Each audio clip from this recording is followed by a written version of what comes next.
Mes chers compatriotes,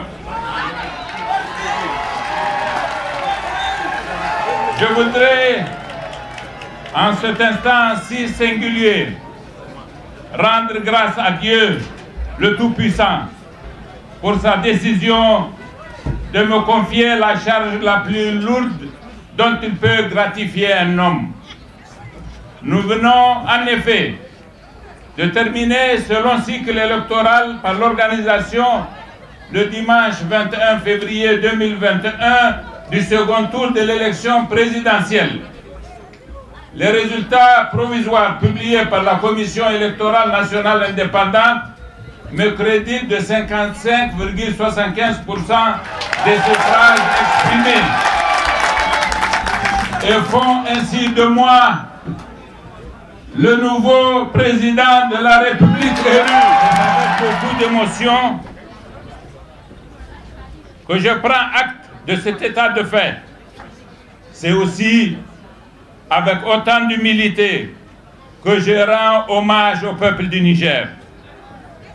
Le calme remarquable qui a caractérisé la double campagne électorale de décembre 2020 et de février 2021, malgré les enjeux combinés de scrutins multiples et la preuve de l'adhésion totale de notre peuple au principe de la dévolution du pouvoir à travers ce mécanisme des élections. C'est aussi la preuve de sa confiance en la CENI, qui aura travaillé comme d'habitude de façon totalement transparente et inclusive. Notre loi électorale, en impliquant les partis politiques d'un bout à l'autre de l'organisation des élections, a créé les conditions de cette confiance que les Nigériens témoignent au travail accompli par la CENI. En effet, les partis politiques en compétition électorale ont leurs représentants dans tous les démembrements de celle-ci au niveau local, départemental et régional.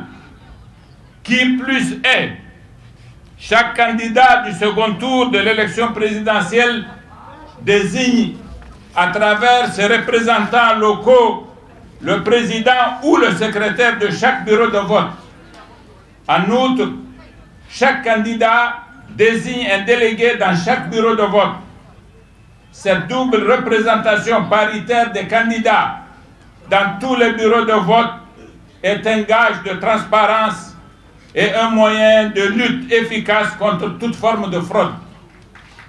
Mes chers compatriotes, si les élections se sont bien passées dans leur organisation et dans leur transparence, elles n'en ont pas moins été entachées par des actes terroristes qui ont profondément endeuillé notre pays. J'ai à cet égard une pensée pieuse pour les 7 agents électoraux décédés dans le département de Gotei suite à l'explosion d'une mine posée par des terroristes. Je m'incline aussi devant la mémoire d'un agent électoral fauché par une roquette de Boko Haram dans le département de Difa. Je pense également aux rescapés de ces 2 actes odieux à qui je souhaite prompt rétablissement. Je présente mes condoléances attristées aux parents des victimes.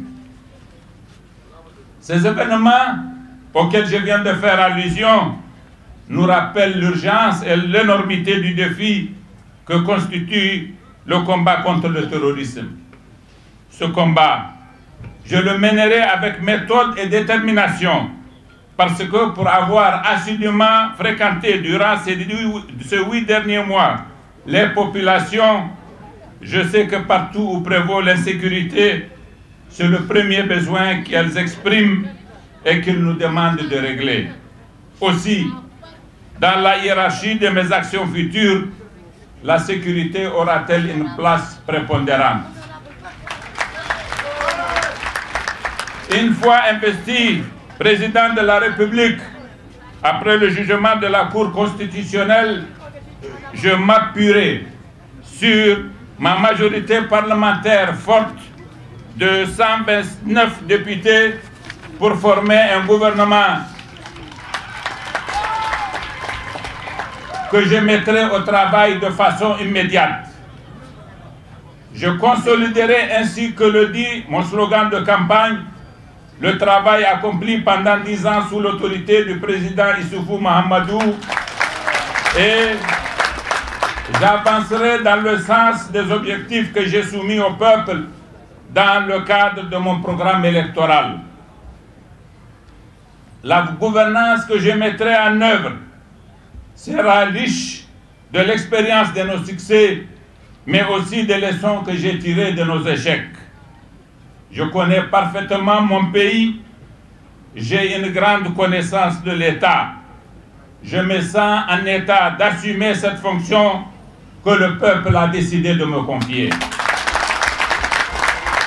Je l'assumerai avec patriotisme, loyauté et probité. Je serai un président de tous les Nigériens sans distinction aucune.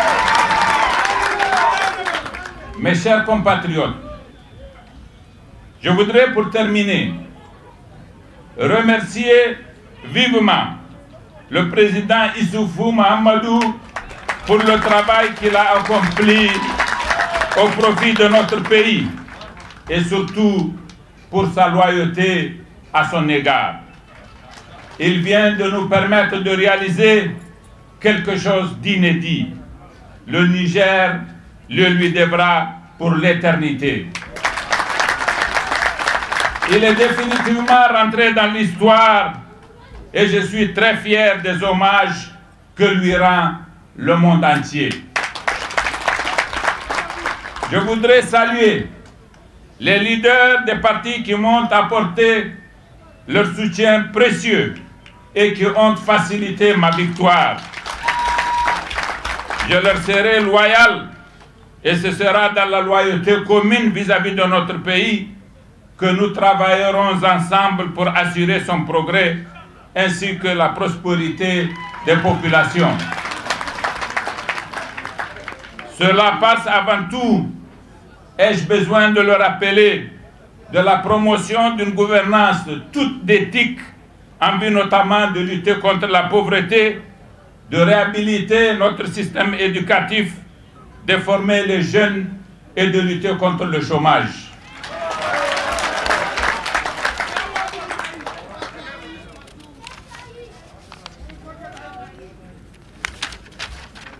Je voudrais enfin féliciter mon challenger, le président Mahaman Ousmane, pour le score remarquable qu'il a réalisé. Connaissant sa sagesse, je voudrais compter sur lui pour créer un nouveau climat entre le pouvoir et l'opposition, mettre fin aux tensions inutiles et nous donner la main sur l'essentiel par ces temps de grands défis terroristes. Je vous remercie de tout mon cœur. Merci.